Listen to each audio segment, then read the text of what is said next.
ఓం సమర్థ సద్గురు సాయినాథ్ మహారాజ్కి జై. ఓం సాయిరామ్. మన బాబా కుటుంబ సభ్యులందరికీ నమస్తే అండి. హాయ్ ఫ్రెండ్స్, మీ అందరిపైన షిరిడి సాయినాథుని ఆశీస్సులు ఉండాలని, మీరు ఎల్లప్పుడూ క్షేమంగా సంతోషంగా ఆరోగ్యంగా ఉండాలని, మీరు అనుకున్న పనులన్నీ నెరవేరాలని మనస్ఫూర్తిగా బాబా గారిని కోరుకుంటున్నానండి. ఇంక ఈరోజు వీడియోలో మన బాబాగారి సందేశం అండి. మన బాబాగారు ఏమంటున్నారంటే, తల్లి, ఈ రోజుతో నీ కష్టాలన్నీ ముగిసిపోయి కొత్త జీవితం రాబోతుందమ్మా. నా నామాన్ని జపిస్తూ ఒక ద్వారాన్ని తాకు తల్లి, ఒక మంచి శుభవార్త నీ చెవిన పడుతుందమ్మా అని అయితే మన బాబాగారు ఒక మంచి సందేశం తీసుకువచ్చారండి. ఆ సందేశం ఏమిటో బాబాగారి మాటల్లోనే తెలుసుకుందాం ఫ్రెండ్స్. చిన్న రిక్వెస్ట్ అండి, మన వీడియోస్కి అయితే ఒక చిన్న లైక్ ఇవ్వండి ఫ్రెండ్స్. మొదటి నెంబర్ ఉన్న ద్వారాన్ని తాకిన నా బిడ్డ ఎవరైతే ఉన్నారో, బిడ్డ, ఇప్పటి వరకు నువ్వు పడిన కష్టాలన్నీ కూడా ముగియబోతున్నాయమ్మా. నువ్వు ఒక మంచి శుభవార్త వింటావు. నువ్వు ఏదైతే కష్టపడుతున్నావో, దేని గురించి అయితే బాధపడుతున్నావో, కర్మఫలం వల్ల అనుభవిస్తున్నావమ్మా, వాటి నుండి నీకు తప్పకుండా విముక్తి కలుగుతుందమ్మా. కానీ ఇప్పటి వరకు ఈ కష్టాల వలన నువ్వు ఎంత క్షోభ అనుభవించావో నాకు తెలుసు తల్లి. ప్రతి క్షణము కూడా కన్నీరు కారుస్తూ నా పాదాల దగ్గర కూర్చుని, నా బాధ నీకు కనిపించటం లేదా బాబా అని నువ్వు ఎంతో దీనంగా అడగటం నేను చూస్తూనే ఉన్నానమ్మా. అంతా వింటూనే ఉన్నాను. నీ కష్టాలు తీరే రోజు వచ్చేసింది బిడ్డ. కష్టాలు పడుతున్నాను, నా కష్టాలు తీరే రోజు రాదా బాబా అని ఎంతగానో నన్ను అడిగావు. నేను అంతా గమనిస్తూనే ఉన్నానమ్మా. ఖచ్చితంగా నీ కష్టం అంతా కూడా తొలగిపోతుంది.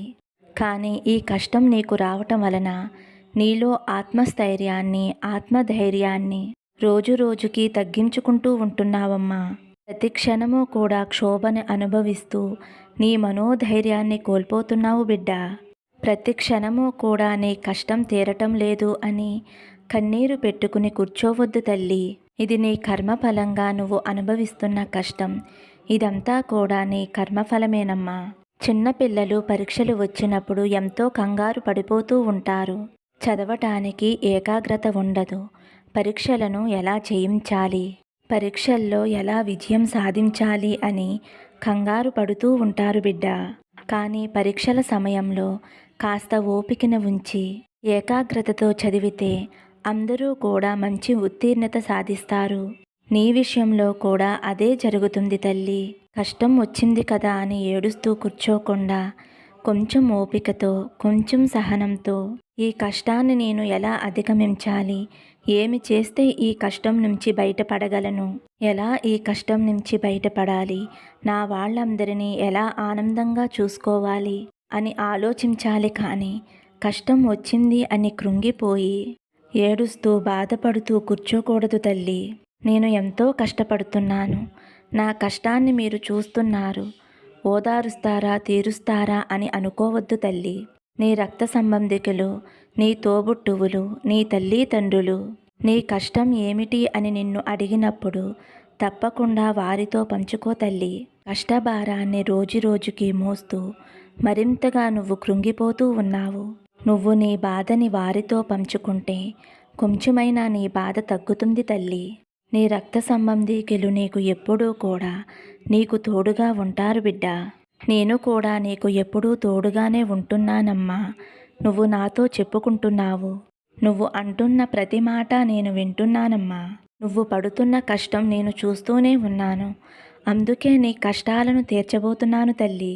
కానీ ఈ లోపున నీ మనోధైర్యాన్ని పెంచుకోవటం కోసం, నీ ఆత్మస్థైర్యాన్ని పెంచుకోవటం కోసం నీ కష్టాన్ని నీ ఆత్మీయులతో పంచుకోబిడ్డా.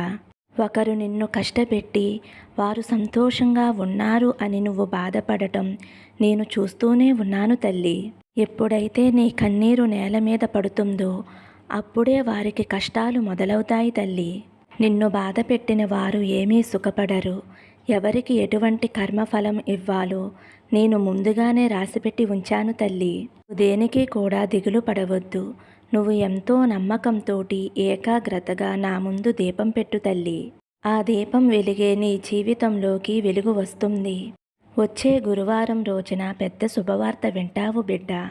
నీకు ఉన్న కష్టాలన్నీ కూడా తొలగిపోయి గురువారం నుంచే నీకు మంచి రోజులు మొదలవుతాయి తల్లి.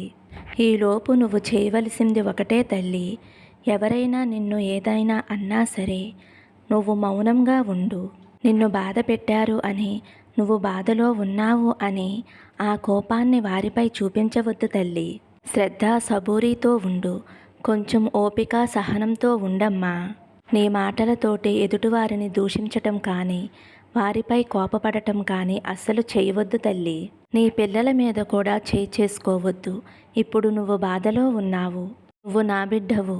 నీ బాధ నాకు అర్థమవుతుంది తల్లి. నువ్వు సంతోషంగా ఉంటే ఆనందించే వారిలో మొదటి వ్యక్తిని నేనే తల్లి. నువ్వు ఎప్పుడూ కూడా సంతోషంగా ఆనందంగా నీ బంధంతో కలిసి జీవించాలి అని నేను కోరుకుంటూ ఉంటానమ్మా. నా ఆశీర్వాదం నీకు ఎప్పుడూ తోడుగా ఉంటుంది.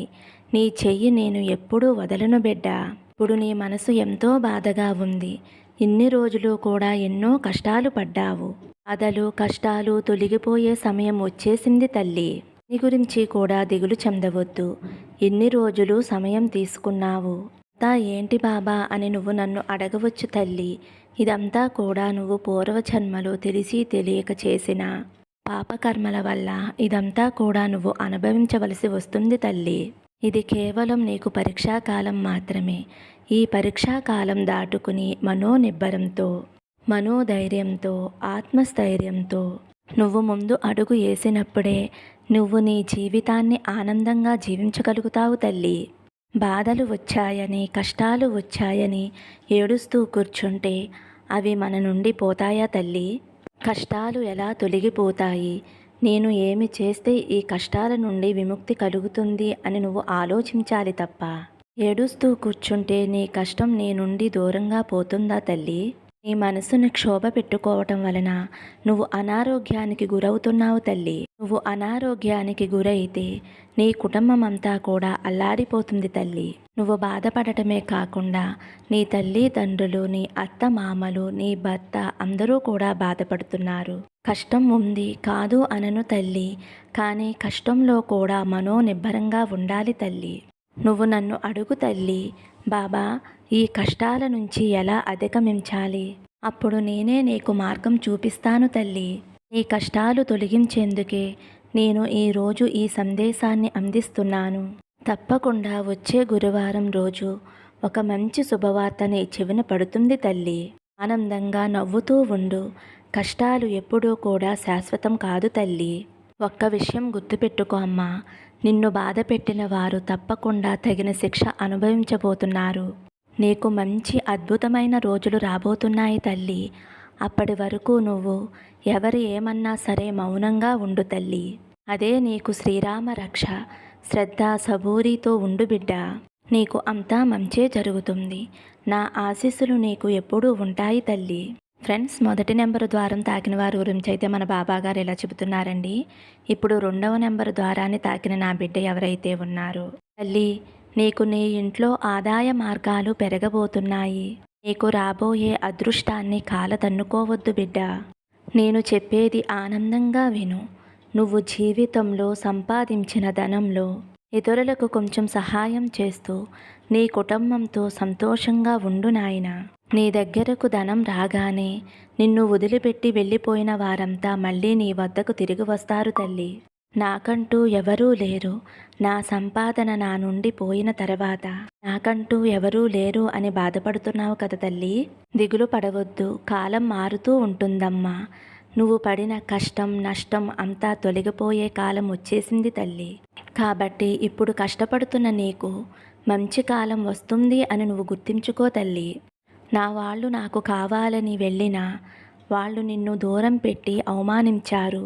అలాంటి అవమానాలు నీకు ఎదురయ్యాయి తల్లి.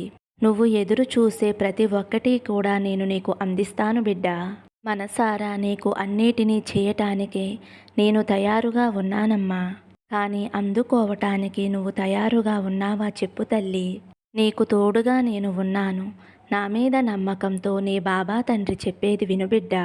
నీ కోరికలు కలలు అన్నీ నెరవేరుస్తాను. నీకు కావలసింది కొంచెం ఓపిక బిడ్డ. ఉండు. నువ్వు ఊహించిన విధంగా నీకు ఒక మంచి బహుమతిని అందిస్తాను తల్లి. నా మీద నమ్మకంతోటి నా దగ్గరకు వచ్చిన వారిని ఒట్టి చేతులతో పంపించిన రోజే లేదు తల్లి. నిన్ను మంచి దారిలో నడిపిస్తాను. నా దగ్గర ఎలాంటి దాపరికం లేకుండా నాతో చెప్పుకో తల్లి. నీ దగ్గర ఎలాంటి దాపరికాలు ఉంచుకోవద్దు. మంచి గుణంతో నిజాయితీగా ఉంటావు బిడ్డ. ఆ మంచి గుణమే నన్ను నీ దగ్గరికి వచ్చేలా చేసింది. నీ కష్టాలన్నిటినీ కూడా దూరం చేస్తాను తల్లి. నువ్వు దేని గురించి కూడా ఆలోచించకుండా నా ఆలయానికి వచ్చి నన్ను దర్శించుకో బిడ్డా. నీ చేతుల నిండుగా నా ఆశీర్వాదం నింపుతాను. నీ కోరికలన్నీ కూడా తీర్చి నిన్ను సంతోషపెడతాను తల్లి. నేను ఉండగా నిన్ను దిగులు పడనిస్తానా, బాధపడనిస్తానా చెప్పు తల్లి. నీకోసమే కదమ్మా నీ ఇల్లు వెతుక్కుంటూ నీ వద్దకు వచ్చాను.